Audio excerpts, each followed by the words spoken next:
నమస్తే, welcome to political news 9 bulletin లో ముందుగా హెడ్లైన్స్ చూద్దాం. తెలంగాణ రైజింగ్ 2047 కేవలం ప్రభుత్వ నివేదిక కాదు, విజన్ డాక్యుమెంట్ ఉప ముఖ్యమంత్రి భట్టి.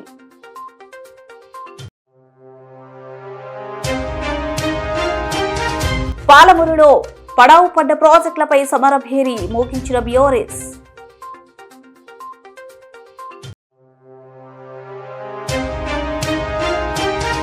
చంద్రబాబు ఎప్పుడు ముఖ్యమంత్రి అయిన రైతులకు చేసింది మతం శూన్యం, శిల్ప రవిచంద్రారెడ్డి మాజీ ఎమ్మెల్యే.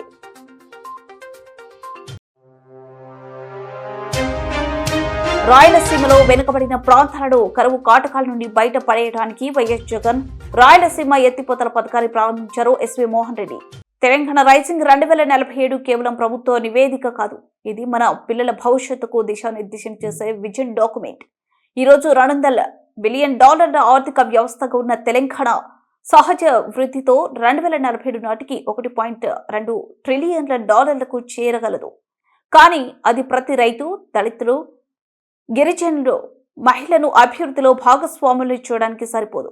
అందుకే $3 ట్రిలియన్ల గమ్యాన్ని సాధించేందుకు ఉత్పాదకత ఆధారిత నిర్మాణాత్మక మార్పును మా ప్రభుత్వం మార్గంగా ఎంచుకుంది ఉప ముఖ్యమంత్రి భట్టి. ప్రపంచ సమాజానికి ఆతిథ్యం ఇచ్చే వ్యక్తిగా కూడా మన తెలంగాణ ఆతిథ్యం గురించి మాట్లాడాను. కానీ ఈ రోజు ప్రజల నమ్మకానికి సంరక్షకుడిగా మన ప్రజలచే ఎన్నుకోబడిన ప్రతినిధులతో ఈరోజు నేను మాట్లాడుతున్నాను. మనం ఒక కీలకమైన మలుపు వద్ద నిలబడి ఉన్నాము. ఈరోజు చారిత్రాత్మకంగా 1991 నుండి ప్రతి దశాబ్దంలో మన ప్రాంతం యొక్క స్థూల రాష్ట్ర దేశీయ ఉత్పత్తి జిఎస్డిపి రెంటింపు అయింది. ఈ రోజు మనం $200 బిలియన్ ఆర్థిక వ్యవస్థగా ఉన్నాము. కానీ నన్ను వెంటాడుతున్న మరియు ఈ సభలోని ప్రతి సభ్యుడిని వెంటాడాల్సిన ప్రశ్న ఏమిటంటే, తర్వాత ఏం జరుగుతుంది? మనం ఏమి చేయకపోతే, మనం యథావిధిగా కొనసాగితే 2047 నాటికి మనం సహజంగానే $1.2 ట్రిలియన్ ఆర్థిక వ్యవస్థగా ఎదుగుతామని ఆర్థికవేత్తలు చెప్తా ఉన్నారు. అది గౌరవప్రదంగానే అనిపిస్తుంది. కానీ ఈ రాష్ట్రంలోని ప్రతి రైతుని, ప్రతి దళితుడిని, ప్రతి గిరిజనుని, ప్రతి మహిళని, ప్రతి పౌరుల్ని శ్రేయస్సులోకి తీసుకొని రావటానికి అది సరిపోదు. ఆ $1.2 ట్రిలియన్ సహజ వృద్ధికి మరియు మనం ఆశించే $3 ట్రిలియన్ గమ్యానికి మధ్య ఉన్న అంతరాన్ని పూడ్చడానికి మనం గతం నుండి ఒక నిర్మాణాత్మక విరామం అవసరం. ఈ పత్రం ఆ విరామం యొక్క విధానాలని వివరిస్తుంది. ఆశయం యొక్క గణితం ఈ దార్శనికత సోలో వృద్ధి నమూనా యొక్క కఠినమైన సూత్రాలపై ఆధారపడి ఉంది. ఈ లక్ష్యాన్ని సాధించడానికి మనం కేవలం ఎక్కువ మంది కార్మికులను చేర్చితే సరిపోదనేది చెప్తుంది. మనకు ఒక ఉత్పాదకత షాక్ అవసరం. మేము ఒక కఠినమైన లక్ష్యాన్ని నిర్దేశించుకున్నాం. మా పెట్టుబడి రేటుని జిఎస్డిపిలో 52% పెంచటమే దాని లక్ష్యం. దీనికోసం మనం మూలధనాన్ని నియంత్రించే రాష్ట్రం నుండి దానిని ఉత్ప్రేరకపరిచే రాష్ట్రంగా మారాలి. దేశీయ పొదుపులు, విదేశీ ప్రత్యక్ష పెట్టుబడులు మరియు మొదటిసారిగా మా స్టార్టప్ల కోసం ఆవిష్కరణలోని నష్టాన్ని తగ్గించడానికి ఒక ప్రత్యేక ఫండ్ ఆఫ్ ఫండ్స్ మిశ్రమం ద్వారా మేము దీనిని సమీకరిస్తున్నాం. పాలమూరులో పడావు పడ్డ ప్రాజెక్టులపై సమరభేరి మోగించిన బీఆర్ఎస్. ఈ క్రమంలో జూరాల ప్రాజెక్టును మాజీ మంత్రులు సింగిరెడ్డి నిరంజన్ రెడ్డి, శ్రీనివాస్ గౌడ్, లక్ష్మారెడ్డి, ఎమ్మెల్యే విజయుడు, ఎమ్మెల్సీ నవీన్ కుమార్ రెడ్డి, మాజీ ఎమ్మెల్యేలు మర్రి జనార్దన్ రెడ్డి, ఆల వెంకటేశ్వర రెడ్డి, పట్నం నరేందర్ రెడ్డి, రాజేందర్ రెడ్డి, రామ్మోహన్ రెడ్డి, అంజయ్ యాదవ్లతో కూడిన బీఆర్ఎస్ ప్రతినిధుల బృందం సందర్శించింది. ప్రాజెక్టులను పడావు పెట్టిన కాంగ్రెస్ ప్రభుత్వ నిర్లక్ష్య వైఖరిని వారు తీవ్రంగా ఎండగట్టారు. నవంబర్ వరకు వర్షాలు పడ్డాయి. డిసెంబర్, జనవరిలో జూరాలు ఎండిపోయింది. ఇంకా నెల రోజులు అయితే మొత్తం ఎండిపోతుంది. ఇప్పుడే క్రాప్ హాలిడే ఇచ్చారు. అక్కడ మీరు ఇక్కడ చూడండి, కృష్ణానది పక్కల జూరాలంతా టీఎంసీ 7 టీఎంసీలు రిజర్వాయర్. ఒక నార్లపూర్ ఒక్కటి చూసుకుంటే 7 టీఎంసీలు. 7 టీఎంసీలు. ఇక్కడ బురద ఉండదు, ఏముండదు. ఆడ ఒక వర్షం వచ్చిందంటే మొత్తం నిండిపోతుంది. జూరాల్లో ఇప్పుడు సగం మొత్తం బురదనే నిండిపోయింది. 217 టీఎంసీలు ఉన్నటువంటి శ్రీశైలం రిజర్వాయర్ 100 కిలోమీటర్లు మొత్తం నీళ్ళు ఆగి ఉన్నాయి. ఇప్పుడు ఆడనేమో ప్రాజెక్టులో మేము దిగి వచ్చినాం బయటికి, ఇప్పుడే ఎండిపోయింది. ఈడ 100 కిలోమీటర్లు నీళ్లు ఉన్నాయి. 7 టీఎంసీల దగ్గర నీళ్లు తీసుకుంటే 70 టీఎంసీల రిజర్వాయర్లు నిండుతాయా? లేకపోతే 17 టీఎంసీలు ఉన్నటువంటి రిజర్వాయర్ నుంచి నీళ్లు తీసుకుంటే ఇవి నిండుతాయా? ఒక్కసారి పాలమూరు ప్రజలు ఆలోచన చేయండి, రైతులు ఆలోచన చేయండి. ముఖ్యంగా ఎంత పచ్చి అబద్ధంగా మాట్లాడుతున్నారు. దీనికి ఎవడా అంటే ఇంతకుముందు పెద్దలు చెప్పిండ్రు, ఆంధ్రాలో ఇరిగేషన్ ప్రిన్సిపల్ సెక్రటరీగా పనిచేసిండు, ఆంధ్ర నీటిపారుదల శాఖకు ఆయన అడ్వైజర్ గా ఉన్నాడు. అక్కడ నుంచి తీసుకొచ్చి ఇప్పుడు తెలంగాణ అంటే అది గత 5-10 సంవత్సరాలు ఆంధ్ర ప్రయోజనాల గురించి నీటి గురించి పనిచేసినోడు ఇక్కడ తెలంగాణకు వచ్చి తెలంగాణకు నీళ్ళు ఇవ్వమని చెప్తాడా, లేకపోతే ఆంధ్రకి ఎట్లా నీళ్ళు తీసుకుపోవాలని చెప్తాడా? ఇవాళ 90 టీఎంసీలు 45 టీఎంసీలు ఎందుకైందంటే ఆ ఆంధ్ర అధికారి, ఆంధ్రలో పనిచేసినటువంటి అధికారి ఆంధ్ర ప్రయోజనాల గురించి వీళ్ళతో నా ఒప్పందంతో వచ్చిండు. అక్కడ నాయకులు ఒప్పందం తీసుకొని ఇక్కడ వచ్చి పని చేస్తున్నాడు. మా మనిషిని పెట్టుకోండి అని చెప్పినట్లు వినండి అని చెప్పి. మరి చంద్రబాబు నాయుడు చెప్పినా, మోడీ గారు చెప్పినా, ఎవరు చెప్పినా చెప్పాలి గవర్నమెంట్. ఎవరు లేరా తెలంగాణలో? తెలంగాణ అధికారులు ఐఏఎస్లు ఎవరు లేడా? తెలంగాణలో మేధావులు ఎవరు లేరా? నీటిపారుదల శాఖలో పనిచేసిన ఇంజనీర్లు ఎవరు పనికిరారా? ఈ డిజైన్ చేసింది మేము కాదు, కేసీఆర్ గారు కాదు, రిటైర్డ్ ఇంజనీర్లు. సార్ జూరాల వద్దు, చాలా అన్యాయం అయిపోతుంది, మళ్ళా పెద్ద మోసం సార్ అది. ఇక్కడ నుంచి తీసుకోండి సార్, మన హక్కు సార్ అని చెప్పి వాళ్ళ సూచన మీద తెచ్చినటువంటిది ఇది. రేయి మగలేని ఉన్న వాళ్ళందరం కూడా కష్టపడి ప్రాజెక్టులు కట్టుకుంటే దీన్ని ఎండగొట్టాలని చెప్పి ప్లాన్ చేస్తున్నారు. 90 టీఎంసీలు ఇవ్వకపోయినా ఎట్టి పరిస్థితులు ఒప్పుకోము. ట్రయల్ రన్ చేసిండ్రు, ఈ పాటికి రిజర్వాయర్ నిండి ఉండాలి, 8 టీఎంసీ ఫుల్ నిండి ఉండాలి. ట్రయల్ రన్ చేసినటువంటి మోటార్ ఆన్ చేయలేదు. మిగతా రిజర్వాయర్లు కంప్లీట్ అయినాయి. 2 రోజుల తర్వాత మిగతా రిజర్వాయర్లు కూడా మేము పోతాం, అవి కూడా పర్యటిస్తాం. తెలంగాణకు ఆనాడు 70 ఏళ్లలో ఏం జరిగింది అన్యాయము, మేము వచ్చిన 10 సంవత్సరాలు ఏం జరిగింది, భూముల రేట్లు ఎట్లా ధరలు పెరిగినాయి, ఇప్పుడు ఎట్లా తగ్గినాయి, రైతుల పరిస్థితి ఏమైంది, రైతులు ఏ ఆందోళన, పైసలు పెడితే యూరియా బస్తాలు దొరుకుతలేవు, సిగ్గుపడాలా. దానికి యాప్ పీప్ అని పెట్టి కన్ఫ్యూజ్ చేస్తా ఉన్నారు.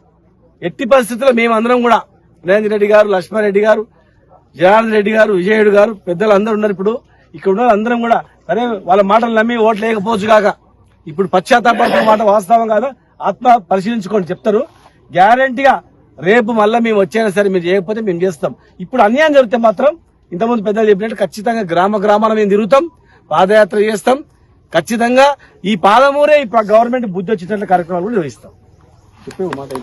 రాయలసీమను సస్యశ్యామలం చేయాలనే ఉద్దేశంతో రాయలసీమ ఎత్తిపోతల పథకాన్ని జగన్మోహన్ రెడ్డి రూపొందిస్తే చంద్రబాబు దీన్ని ఎత్తివేసే కార్యక్రమం చేస్తున్నాడు. చంద్రబాబు ఎప్పుడు ముఖ్యమంత్రి అయినా రైతులకు చేసింది మాత్రం శూన్యం. శిల్ప రవిచంద్రారెడ్డి మాజీ ఎమ్మెల్యే. ఎత్తిపోతల పథకాన్ని జగన్మోహన్ రెడ్డి గారు రూపొందిస్తే రాయలసీమ ఎత్తిపోతల పథకాన్ని ఎత్తివేసే కార్యక్రమానికి చంద్రబాబు నాయుడు గారు శ్రీకారం చుట్టారు.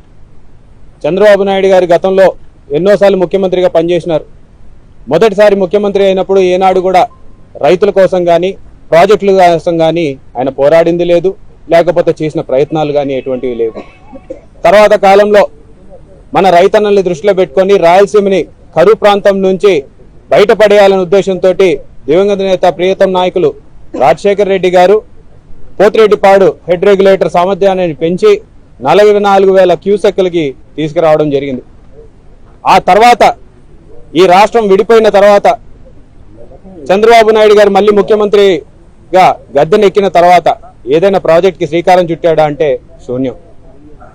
ఆ రోజు ఓటుకి నోటు కేసులో దొరికిపోయి ఎక్కడ నిన్ను అరెస్ట్ చేస్తారు అని చెప్పేసి ఒక భయంతో నువ్వు పారిపోయి విజయవాడ దాక్కున్న పరిస్థితుల్లో దాన్ని అదునుగా భావించే తెలంగాణ నాయకులు ప్రాజెక్టులు కడుతూ ఉంటే 800 అడుగులకే నీటిని తెలంగాణకి తీసుకెళ్లే సామర్థ్యాన్ని వాళ్ళు నిర్మించుకుంటుంటే ఒకవైపు పాలమూరు రంగారెడ్డి కావచ్చు, లేకపోతే దిండి ప్రాజెక్టు కావచ్చు, ఇలా రకరకాల ప్రాజెక్టులు వాళ్ళు 800 అడుగుల నీటి సామర్థ్యంలోనే వినియోగించుకునే హక్కుని వాళ్ళు సాధిస్తుంటే ఆ రోజు నువ్వు నోరు మెదపలేకపోయినారు.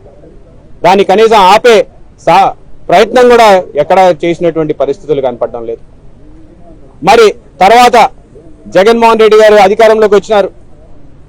ఈరోజు జగన్మోహన్ రెడ్డి గారు రాయలసీమ ఎత్తిపోతల పథకానికి తెరలేపి 80,000 అడుగుల సామర్థ్యానికి క్యూసెక్కుల సామర్థ్యానికి తీసుకెళ్లడమే కాకుండా 800 అడుగుల్లోనే మనం నీటిని వాడుకునే సామర్థ్యం మనకు వస్తుంది అని చెప్పేసి ఈ ప్రాజెక్ట్ కి ఆయన ప్రారంభిస్తే ఒక దుర్మార్గమైన ఆలోచనతోటి ఎక్కడ జగన్మోహన్ రెడ్డి గారికి పేరు వస్తుందో అని జగన్మోహన్ రెడ్డి గారికి పేరు రాకుండా చేయాలి అని చెప్పేసి మీరు తెలంగాణ వాళ్ళతోటి ఎన్జిటిలో కేసులు వేపిస్తారు.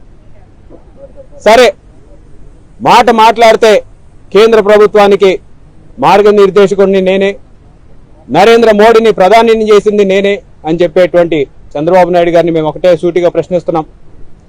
ఈరోజు కేంద్ర ప్రభుత్వం మీ మీద ఆధారపడి ఉంది. రాష్ట్ర ప్రభుత్వంలో మీ కూటమిలో బీజేపీ కూడా పార్ట్నర్గా ఉన్నారు.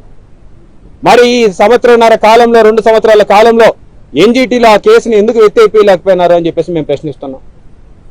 మేము కూడా ఆశ్చర్యపోయినాం. మరి ఇంత సామర్థ్యం ఉన్న వ్యక్తి ముఖ్యమంత్రి అయినాడు, 2 సంవత్సరాలు అయినా సరే ఎందుకు రాయలసీమ ఎత్తిపోతల పథకం మళ్ళీ ప్రారంభించలేకపోతున్నారని చెప్పేసి మేము కూడా చాలా ఆలోచన చేసేవాళ్ళం. మాకు కూడా అంతుపట్టలేదు. నిన్న రేవంత్ రెడ్డి గారు అసెంబ్లీలో మాట్లాడిన తర్వాత విషయం బయటపడింది. పాపం ఇన్నాళ్ళు ఆయన కూడా సైలెంట్గా ఉన్నాడు. ఎక్కడ చంద్రబాబు నాయుడు గారికి చెడ్డ పేరు వస్తుందని చంద్రబాబు నాయుడు గారు బతిమలాడుకున్నట్టున్నారు, బయటికి చెప్పొద్దు నాయన అని. కానీ నిన్న అసెంబ్లీ సాక్షిగా, పక్క రాష్ట్ర ముఖ్యమంత్రి అసెంబ్లీ సాక్షిగా చెప్పినాడు, జగన్మోహన్ రెడ్డి గారు రోజుకి 3 టీఎంసీల నీటిని ఆంధ్రాకి తరలించాలని చెప్పేసి ప్రయత్నం చేస్తున్నాడు, దాన్ని నేను అడ్డుకున్నాను అని చెప్పేసి పక్క రాష్ట్ర ముఖ్యమంత్రి గారు చెప్తున్నారు. అంటే ఆంధ్ర రాష్ట్ర బాగు కోసం ఎవరు ఆలోచించారనేది ఒకసారి ప్రజలందరూ కూడా ఆలోచించమని చెప్పి కోరుతున్నాం. మరి జగన్మోహన్ రెడ్డి గారు రోజుకి 3 టీఎంసీల సామర్థ్యాన్ని మనకి నిర్మించాలని చెప్పేసి ప్రయత్నం చేస్తుంటే ఆనాడు ఓటుకు నేటు కేసులో భయపడి వాళ్ళు ప్రాజెక్టులు కడుతుంటే నోరు మూసుకున్నారు. ఈనాడు రాయలసీమ ఎత్తిపోతల పథకంలో ఎక్కడ జగన్మోహన్ రెడ్డి గారికి పేరు వస్తుందని చెప్పేసి ఈనాడు కూడా లాలూచిపడి దొంగదారిలో ఈరోజు రేవంత్ రెడ్డి గారితో మీరు ఒక అండర్స్టాండింగ్కి వచ్చినారు. ఒకవైపు జగన్మోహన్ రెడ్డి గారు మెడికల్ కాలేజీలు చేస్తే దానిని ఆపాలి, దానిని కూడా మాకు పర్మిషన్లు అవసరం లేదని చెప్పేసి కేంద్ర ప్రభుత్వానికి రాస్తారు. ఒకవైపు జగన్మోహన్ రెడ్డి గారు రాయలసీమ లిఫ్ట్ ఇరిగేషన్ పనులని ప్రారంభిస్తే దానికి జగన్మోహన్ రెడ్డి గారికి పేరు వస్తుందేమో అని చెప్పేసి దాన్ని కూడా ఆపే ప్రయత్నం చేస్తారు. జగన్మోహన్ రెడ్డి గారు భోగాపురం ఎయిర్పోర్ట్ ని నిర్మిస్తుంటే మాత్రం దాని క్రెడిట్ నాకు కావాలి అని చెప్పేసి ఆ నిర్మాణకర్త నేనే అని చెప్పేసి ఈయన చెప్పుకుంటారు. రాయలసీమలో వెనుకబడిన ప్రాంతాలను కరువు కాటకాల నుండి బయట పడవేయడానికి వైఎస్ జగన్ రాయలసీమ ఎత్తిపోతల పథకాన్ని ప్రారంభించారు. ఆంధ్రకు రావాల్సిన నీటి వాటను తీసుకుంటూ తెలంగాణ ప్రభుత్వం పాలమూరు, రంగారెడ్డి, డిండి, కల్వకుర్తి వంటివి అనుమతులు లేకుండా అక్రమంగా నిర్మిస్తుంటే చంద్రబాబు ముఖ్యమంత్రిగా ఉండి కూడా ఎందుకు ఆపలేకపోయాడు? రాయలసీమ లిఫ్ట్ ఇరిగేషన్ పునఃప్రారంభించకపోతే చంద్రబాబుకు రాజకీయ సమాధి కట్టడం ఖాయం. ఎస్వి మోహన్ రెడ్డి, కర్నూలు జిల్లా వైఎస్ఆర్సీపీ అధ్యక్షులు. చూపించాలి. ఏదైతే ఆంధ్రాకు రావాల్సినటువంటి వాటాలను ఎటువంటి పర్మిషన్ లేకుండా పాలమూరు రంగారెడ్డి కానీ, డిండి కానీ, కల్వకుర్తి 25 టీఎంసీ నుంచి 40 టీఎంసీలోకి తీసుకొని పోవడం కానీ ఇవన్నీ కూడా పర్మిషన్లు లేకుండా అక్రమంగా కట్టుకుంటున్నారు. మన రాయలసీమ ప్రాంతము, ఆంధ్ర రాష్ట్ర ప్రాంతము నష్టపోతున్నారు. కాబట్టి దీనికి మనం కూడా ఒక 800 ఫీట్లో ఒకటి రాయలసీమ ఎత్తిపోతల పథకాన్ని మనం కూడా స్టార్ట్ చేసి తర్వాత గ్రీన్ ట్రిబ్యునల్లో పర్మిషన్స్ తీసుకోవచ్చు అనే దాంట్లో ముందరు పోయినారు. ఈరోజు పర్మిషన్ లేవని మనల్ని కాబట్టి ఆపినారంటున్నారు. మరి డిండి మీరు ముఖ్యమంత్రిగా ఉన్నప్పుడు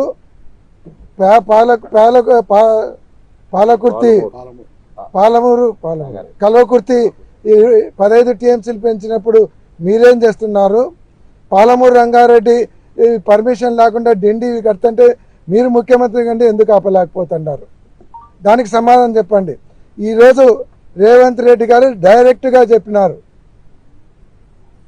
చంద్రబాబు నాయుడు గారు మేము క్లోజ్డ్ డోర్స్ అంటే తలుపులు వేసుకొని మాట్లాడుకున్నాము, మేమిద్దరం మాట్లాడుకున్నాము, నేను అడిగితే నా మీద గౌరవంతో రాయలసీమ ఎత్తిపోతల పథకం ఆఫ్ చేస్తున్నానన్నాడు.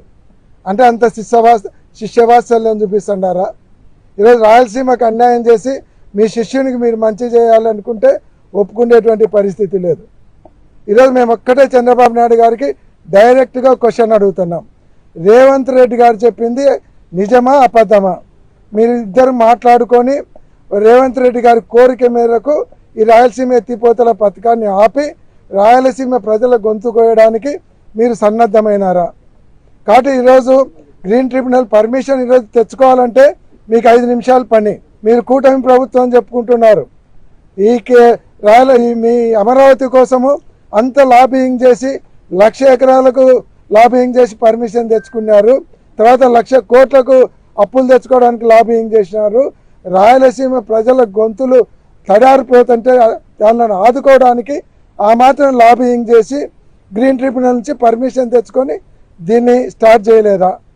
నేను తెలుగుదేశం పార్టీ ఎమ్మెల్యేలకు, మంత్రులకు, ఎంపీలకు కూడా చెప్తా ఉన్నాను, మీరు ఈయనగా ఈ టైంలో చంద్రబాబు నాయుడు గారిని కానీ కూటమి ప్రభుత్వాన్ని కానీ ఒత్తిడి తెచ్చి రాయలసీమ ఎత్తిపోతల పథకాన్ని మళ్ళా పునఃప్రారంభించకుంటే మీరు ఈ ప్రాంతంలో మీకు ప్రజలు రాజకీయ సమాధి కడతారనేది కూడా గుర్తుపెట్టుకోండి అని కూడా వాళ్ళకు కూడా చెప్తున్నాను. ఖచ్చితంగా దీన్ని చంద్రబాబు నాయుడు మళ్ళీ పునఃప్రారంభించకుంటే తీవ్రమైనటువంటి పరిణామాలు ఎదుర్కొంటారు. ఈ రాష్ట్రంలో ఉన్నటువంటి రైతులు, ఇతర పార్టీ వాళ్ళందరినీ తీసుకొని మేము పోరాటాలు చేసి ఒత్తిడి తీసుకొని వస్తాం. దీనికి మాత్రం జగన్మోహన్ రెడ్డి గారు మళ్ళీ ముఖ్యమంత్రి అయినాడంటే ఖచ్చితంగా ఈ రాయలసీమ ఎత్తిపోతల పథకాన్ని పునఃప్రారంభించడం ఖచ్చితంగా జరుగుతుందని కూడా తెలియజేస్తా ఉన్నాం. బుడ్డ ముగించే ముందు హెడ్లైన్స్ మరోసారి. తెలంగాణ రైజింగ్ 2047 కేవలం ప్రభుత్వ నివేదిక కాదు, విజన్ డాక్యుమెంట్ ఉప ముఖ్యమంత్రి భట్టి.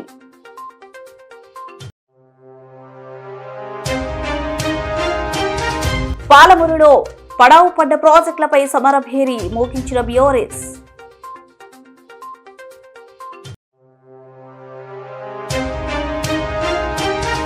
చంద్రబాబు ఎప్పుడు ముఖ్యమంత్రి అయిన రైతులకు చేసింది మతం శూన్యం, శిల్ప రవిచంద్రారెడ్డి మాజీ ఎమ్మెల్యే.